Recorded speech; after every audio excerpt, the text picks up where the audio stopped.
Welcome back to the channel, guys. It's Jimmy Trades.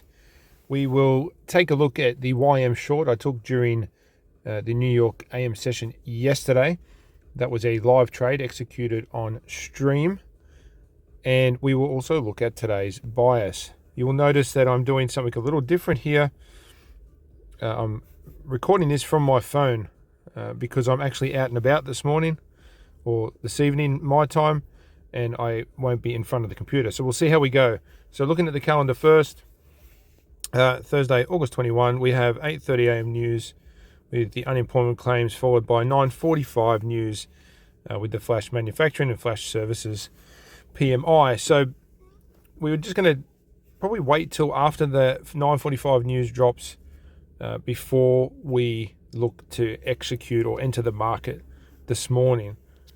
Let's head back to the chart now. All right, and we'll look at NQ on the daily because we are here. Now we had quite a strong buyer's wick come in on yesterday's candle, which sees price respecting this propulsion block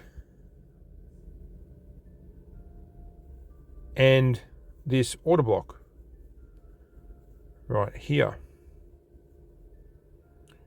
Okay, so we had a nice closure on that order block, and we managed to respect that level. Are we looking at a midweek reversal? We've already seen 3 days of downside with a nice buyer's wick come in for NQ there. So looking at potential for price to move higher. We've already, it looks like we've opened low and we've started to move higher off of that. For today's candle, I would like to see price respect the 50% or the equilibrium of the buyer's wick, which is the orange line there. And if we can do that, if we don't move any lower, or we do move lower and we respect that level, and we get a bounce from there, then we'll be looking for higher prices. My liquidity level will be this this bearish FVG. So I'll be just looking for price to go up into that level, and then we'll see what happens from there. All right, let's jump over to YM. Now I have already dropped a short on this and a quick breakdown on it, but you know, if you haven't seen those, we'll just have a quick look at it here. We won't go into too much detail, but essentially during the session yesterday morning, I was initially looking for price to potentially move higher, but then as NQ and ES dumped, YM was moving higher. Now, at that point in time, I wanted to wait for price on YM to shift in line with NQ and ES. And we got that movement here. We got this IFVG right here. And we also got that change in state of delivery. The entry I took was right on that change in state of delivery. So I got filled at that level, and you can see that by the position tool here. And all I did was target previous day low. NQ and ES had already swept that level, and I wanted to see YM do the same thing. And you can see it was a sniper TP. Absolute sniper.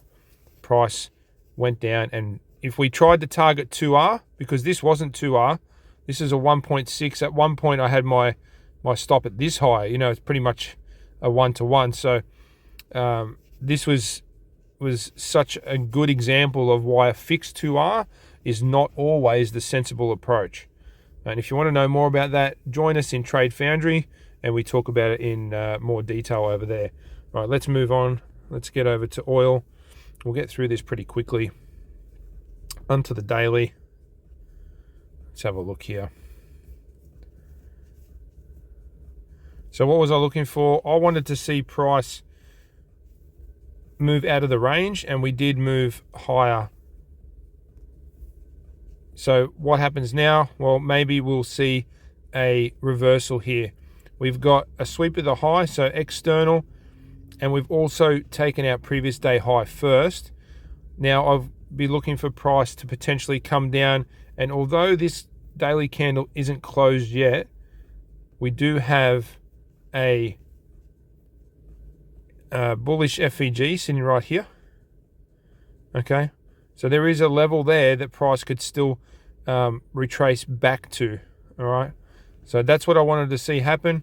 Let's keep an eye on that and see if we do get a reversal here, or if price wants to take out some more of this liquidity up here. We do have some really nice LR here on the daily, so maybe price wants to get up there as well. I'm just going to do gold. I won't worry about Dixie today. Gold had a beautiful sweep of the previous day and then a lovely expansion higher. So it was a great bullish candle yesterday, and if we just get rid of that, we're going to mark out the equilibrium of the previous day, and we'll do that right here. So we do from the body to the body, and we can see that price has come down. We've virtually got equal highs there, and we've come down to the equilibrium now. I want to see that level respected and anticipate price to move higher. And if I remember rightly, in yesterday's analysis, I did also identify this level here as a potential level that price might react from, because we do have those opposing candles there, and we call them opposing because, you know, if trend is bearish, they are bullish. We can see that we are reacting off that. So if price can stay and support that equilibrium of the previous day's range, then I'll anticipate higher prices, and our first sort of level we can target will be this high here, and then followed by this high up here. All right, let's quickly do euro, and I think we'll call it a day, just because I'm not sure how this is going to turn out. Euro, very indecisive day yesterday. We haven't even swept out previous day low. Low hanging fruit at the moment. I'll be looking for previous day high at this stage. So let's look for previous day high. And then, you know, we've got these equal lows down here, so maybe price will reach for those. So the bullish idea failed yesterday for the pound. The bullish FEG failed to hold there, therefore, and we got a strong closure through. Now we have swept previous day low. Now there's a good chance we may end up finding ourselves moving lower, which if we do, likely euro will move lower as well. And if we have a look, you know, our next level is going to be down here, aligned with this bullish FEG and this swing low. That would be a very nice area to see a reversal. All right, guys, thank you for tuning in. I know it's a little bit different today, but thank you for watching. Join us over in Trade Foundry. Bye for now.